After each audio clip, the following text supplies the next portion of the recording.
दोस्तों, आप लोगों ने गाड़ियों में BS4, BS6 जैसे शब्द तो सुना ही होगा।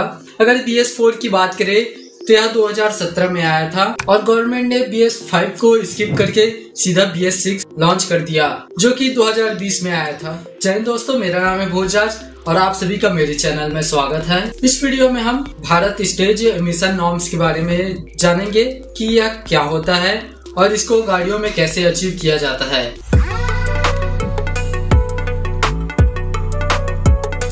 अगर बात करें BS नॉर्म की तो यह एक प्रकार का स्टैंडर्ड है, मानक है, जो कि एयर पोल्यूशन को कंट्रोल करने के लिए गवर्नमेंट उन गाड़ियों पे लगाती है जो पेट्रोल डीजल से चलने वाली गाड़ियां हैं या फिर इंटरनल कंबशन इंजन के साथ आती है, जिसके काम करने से जो एयर पोल्यूशन है एग्जॉस्ट के थ्रू बाहर निकलते हैं और इसी एग्जॉस्ट से प्रदूषित पदार्थ है कितनी मात्रा में निकलनी चाहिए, इसी को BS नॉर्म में निर्धारित किया जाता है, जो कि सेंट्रल पोल्यूशन कंट्रोल बोर्ड द्वारा निर्धारित किया जाता है। अगर BS4 की बात करें तो इसमें पेट्रोल इंजन में नाइट्रोजन ऑक्साइड की मात्रा को 80 मिलीग्राम पर किलोमीटर की दर से लिमिट किया गया था और डीजल इंजन की बात करें तो नाइट्रोजन ऑक्साइड 250 मिलीग्राम पर किलोमीटर लिमिट किया गया था और अदर जो हाइड्रोकार्बन और नाइट्रोजन ऑक्साइड के पार्टिकल है वो 300 मिलीग्राम पर किलोमीटर लिमिट किया गया था, जिसको BS6 में और भी स्ट्रिक्ट किया गया है, जिसको आप टेबल में देख सकते हैं कि BS4 की अपेक्षा BS6 में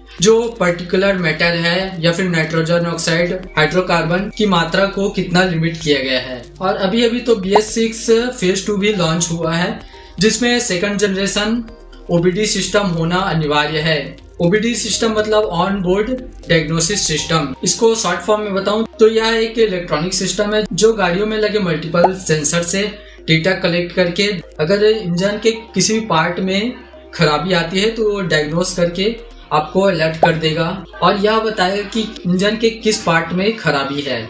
और BS6 फेज 2 की बात करें तो यह आने वाले ईंधन E20 के लिए ज्यादा कंपेटेबल है। अगर E20 फ्यूल को बताऊं तो इसमें टोटल फ्यूल में 20% एथेनॉल की मात्रा मिली होती है। क्या आपको पता है हाल ही में हुए technical committee on vehicle standard के बैठक में परिवहन मंत्री ने जो भी इंडियन ऑटोमोबाइल मैन्युफैक्चरर है उनको बोला है कि वो आने वाले BS7 के लिए तैयार रहे, जिसके लिए वे अपना रिसर्च करना शुरू कर दे। मतलब आप 2025 तक BS7 नॉर्म्स वाली गाड़ियां भी सड़कों पे देख सकते हैं। अब बात करते हैं थोड़ा टेक्निकल टर्म्स की।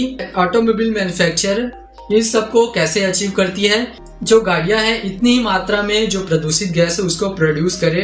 बात करें BS नॉर्म में तो मेजर चेंजेस आपको BS6 में देखने को मिलता है, जिसमें 30% कार्बन मोनोऑक्साइड और 80% नाइट्रोजन ऑक्साइड को कम किया जाता है। जो हाइड्रोकार्बन और जो पर्टिकुलर मैटर है उसकी सीमा को भी निर्धारित करता है, जो कि पहले के नॉर्म्स में नहीं था। BS6 में पेट्रोल इंजन की बात करें तो गाड़ियों के एग्जॉस्ट से निकलने वाली जो प्रदूषित गैस है उसको कंट्रोल करने के लिए जो इंजन में कार्बोरेटर है जो कि फ्यूल और ऑक्सीजन को मिक्सअप करके इंजनों में भेजता है, उसको रिप्लेस करके प्रोग्राम्ड फ्यूल इंजेक्टर को यूज किया जाता है, जो कि ऑक्सीजन और जो फ्यूल है उसको सही मात्रा में इंजन में इंजेक्ट करता है, जिसके कारण जो इंजन है वो बड़े ही इफिशिएंट तरीके से काम करता है और एग्जॉस्ट से कम मात्रा में जो प्रदूषित गैस है वो उत्पन्न करता है। और टेल पाइप से जो उत्सर्जन की मात्रा है उसको कम करने के लिए 3-वे कैथलेटिक कन्वर्टर का यूज किया जाता है।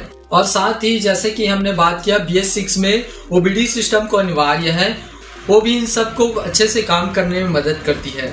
वही डीजल इंजन की बात करें तो BS6 नॉर्म के अनुसार जो डीजल इंजन है उसमें नाइट्रोजन ऑक्साइड 70% और पर्टिकुलर मैटर 80% तक कम किया जाना है, जिसको अचीव करने के लिए जो मैन्युफैक्चरर है वो गाड़ियों में कुछ मेजर चेंजेस करती है, जिसमें एग्जॉस्ट सिस्टम में पार्टिकुलेट फिल्टर यूज किया जाता है जो पार्टिकुलेट मैटर को फिल्टर कर अलग कर देता है। वही नाइट्रोजन ऑक्साइड के उत्सर्जन को कम करने के लिए सेलेक्टिव कैथलेटिक रिडक्शन जैसे सिस्टम का यूज किया जाता है, जिसको शॉर्ट फॉर्म में SCR बोला जाता है। और कुछ गाड़ियों में एग्जॉस्ट गैस रिसर्कुलेशन सिस्टम का भी यूज किया जाता है। और वही डीजल इंजन में खराबी को डायग्नोसिस करने के लिए इसमें भी OBD सिस्टम का भी यूज किया जाता है। वही फाइनल वर्डिक्ट की बात करें तो गाड़ियों में इन BS नॉर्म को अचीव करने के लिए कई सारे एडवांस टेक्नोलॉजी का यूज किया जाता है, जैसे कि फ्यूल इंजेक्टर, जो कि पिछले टेक्नोलॉजी से महंगी है, जो कि गाड़ियों की कीमत को और भी बढ़ाती है। हालांकि इसमें लगने वाली लागत अप्रत्यक्ष रूप से